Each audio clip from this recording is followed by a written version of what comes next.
Hello, kamusta po sila? This is Miling, you're tuned into Miling's TV.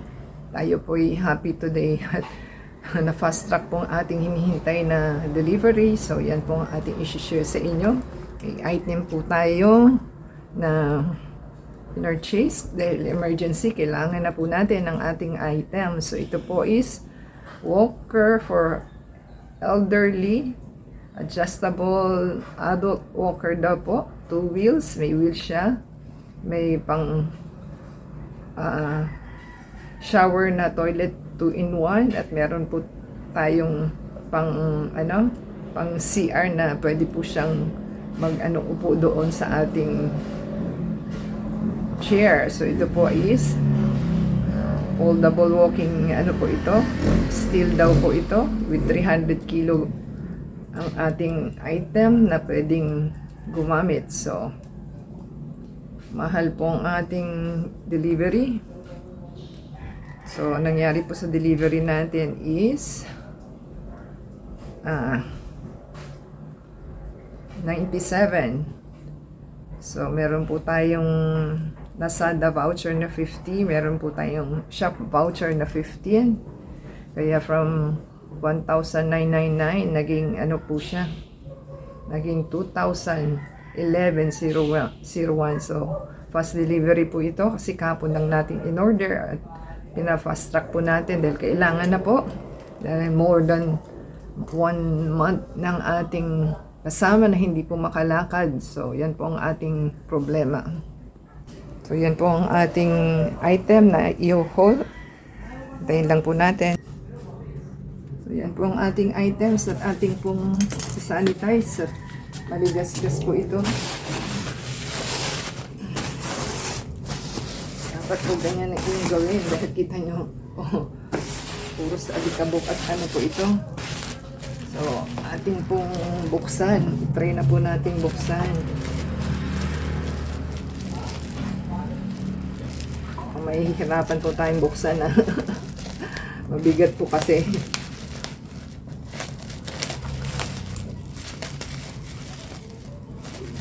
Time po natin. So ayan, nasisilip na po natin ang ating item, kaya lang hindi natin makuha. So ating pong bubuksan pa. Ayan.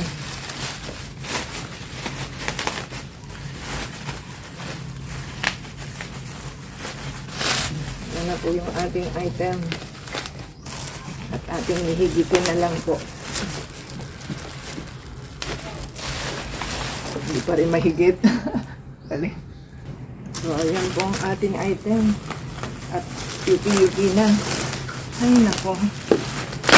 Pilipat po natin yung yuki ng ating arinola ba to? Ay, nako. Bakit yuki-yuki na siya? Hirap po hindi natin makuha. Ay, ay, ay.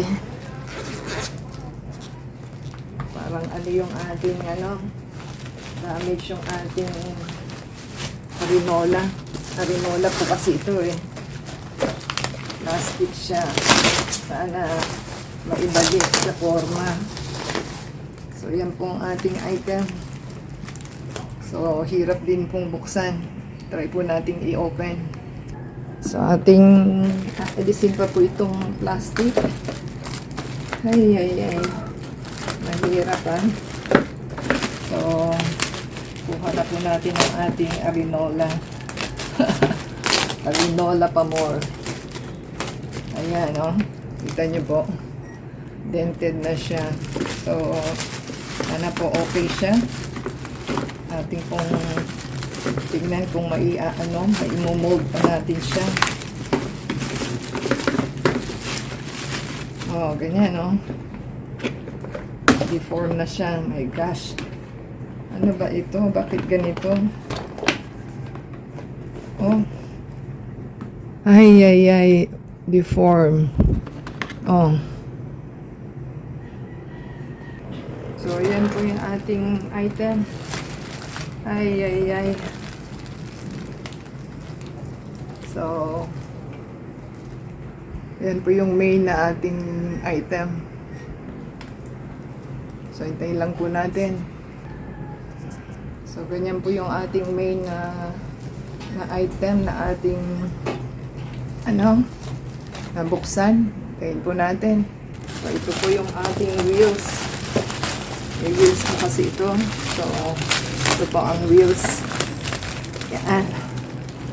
At i-insert po ninyo kapag kailangan nyo ang wheels. So, yan po ang wheels natin. Ito po yung ating toilet seater. Inilagay ng kasama yung plastic. Oh my God. So, yan po ang ating toilet seater. Pero asan po yung walang kasamang seat. Eh, di ba set ito? Ay, nako. So, hindi ko alam kung ano ba. Sarap i-return, ha? Dapat meron siyang seater, di ba? Wala siyang seater, eh. Ano lang po ito, eh. Toilet seat. Toilet seat po ito. Bakit ganon? Wala siyang seater? Included. So, yan po ang ating item na ating paano uupo ang pasyente ko lang seater. So, yan po ang ating gagawin na sa ating customer service. So, seller, ang ating pong natanggap na ito po, kulang yung isa. Wala siyang lock na ganito. Yan, oh. Wala po siyang lock. So, ito na po ba yung seater ng ng pasyente? Di ba meron dapat po na pahaba? Wala po tayong hindi ko po alam kung ito yung complete niyang complete niyang set. Set po kasi ang binili natin. So, ang mahal din po ito. 2,000 plus ating binayaran. So, bakit kulang-kulang? The same time, hindi lang po yan, seller. Deform po, damage yung ating bowl na pang pooping bowl. So, ewan ko bakit gano'n ang warehouse at ganyan po ba ang hindi naman to hindi naman siya talagang nabibend. So, sinira po niya. Yan, oh. So, hindi maganda. At kulang pa po ng screw ang ating item. So, hindi ko po alam kung kasama yung seat na bibilin pa pala. So, yan po ang ating experience sa ating purchase for today. Give us a thumbs up po. Comment down below sa ating item na binili. At kawawa po ang ating pasyente at naghihintay na po. So, pakisupport po to play the ads and video. And add us sa Facebook, Twitter, TikTok, and Instagram. Shout out sa ating seller sa Lazada and delivery guy. So, until next time po. Yan po ang ating item.